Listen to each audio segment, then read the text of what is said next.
Well, Australians evacuated from the coronavirus-affected cruise ship, the Diamond Princess, have begun arriving at a quarantine facility in Darwin.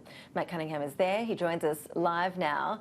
Exactly how many people have arrived there now, Matt, and what happens to them from here?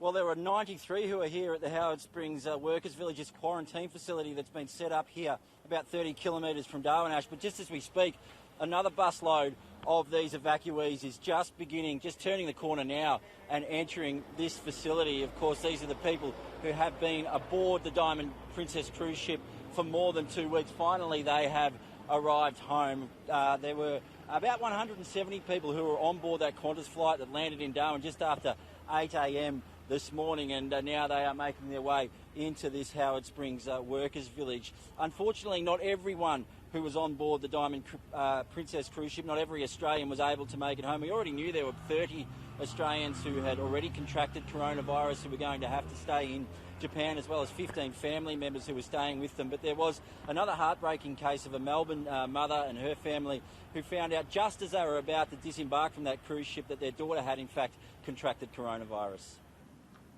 And although 3 of us were negative, Caitlin had tested positive. So we immediately took our bags back in and got on to calling the consulate and speaking with Princess Cruise Line to see what we would be doing next. We were given the offer to have, being Caitlin a minor, just one parent with her and the other 2 to fly back.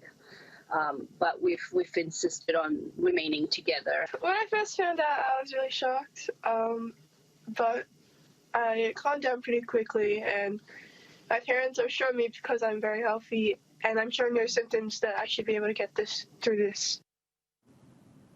Ash, there were 17 AUSMAT medical staff on board that Qantas flight that flew into Tokyo and collected those people overnight, brought them back here to Darwin. Of course, also the Qantas crew. We did hear a short time ago on Sky News from the Qantas CEO, Alan Joyce.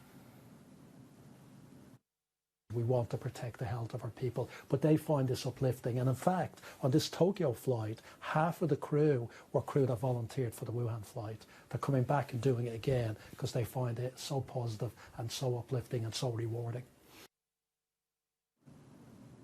There were already, Ash, 266 people at the Howard Springs quarantine facility here who had flown in on that Wuhan flight that Alan Joyce was talking about. Now, these people coming from the Diamond Princess, they'll be held separately to those people who had earlier come in from Wuhan. They've been here now for 11 days. They're just 3 days away from their 14-day quarantine period expiring. So Sunday's the day that they can look forward to.